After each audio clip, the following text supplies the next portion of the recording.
Hey, what's up, y'all?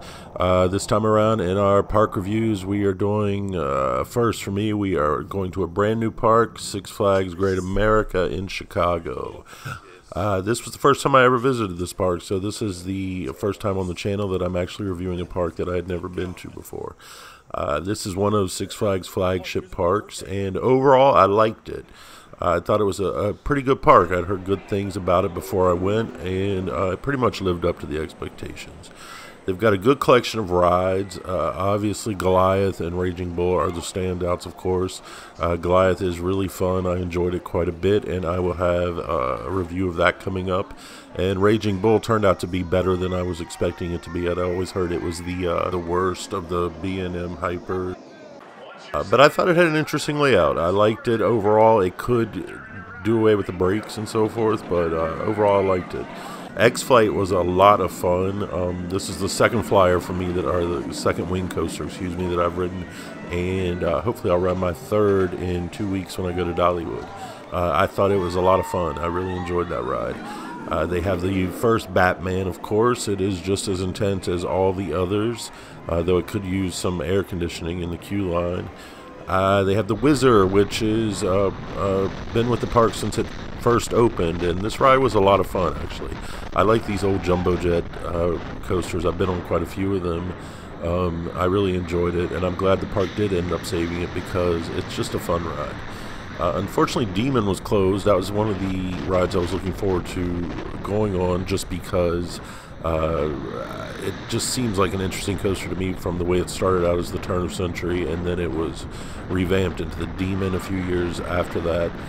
This is one of the few aero coasters I was ever looking forward to riding, and unfortunately it was closed that day. They do have a lot of gimmicky rides like the Joker, and I guess Vertical Velocity too. That seems to be the way that Six Flags is going these days. They're really getting a lot of these production models and so forth, so what are you going to do? I also liked, one of the things I really liked about this place was that it's an older park. If you've been following the channel, if you've seen any of the rides I create in No Limits and Planet Coaster, or if you have seen any of the other reviews I do, I tend to really like older parks that have been well established. They've got a lot of trees and landscaping that have really had time to grow in. I really enjoy that in a park, and this park definitely has that. It was opened in the late 70s, I think, mid to late 70s, and you can, if you look at pictures from when the park first opened and now, you can really see the change in the landscape, and I really enjoyed that. And the food itself was decent as well. I think it's typical park fare. I think I just had a hamburger and fries. It was fine. We ate pretty early before the crowds, and the service was pretty good, so everything was okay with that. The one thing I had heard before I went here is that it tends to get really crowded, and I went on the Sunday before Labor Day, and it was definitely crowded. You definitely needed a flash pass if you didn't want to spend the whole day in line. I usually do get the flash pass when I go, and this time was no exception, since I knew I had quite a few rides to get through if I wanted to ride everything. So the big downfall to this park for me is the layout. It's basically one big circle with an artery sort of branching off to a dead end at Raging Bull. At least I think it was a dead end. I didn't see anywhere where it actually connected to the rest of the park. I think it connects to the water park. That can work out, I guess, if you get to the park right when it opens. If you get all the way to the back of the park and sort of work your way around the front, I think you can kind of avoid crowds that way a little bit. But the one thing I didn't like was if you're on one side of the park, say you're at Raging Bull, and you want to ride Goliath again, you've got to really like backtrack and walk all the way around. So it's kind of a schlep to get from one side of the park to the other. They could really use a bridge across the middle or something. I think their backstage area is in the middle of the park, though, so it might be a little bit difficult for them to do that. But I could see them building some sort of covered bridge or something that just would help out the flow a little bit.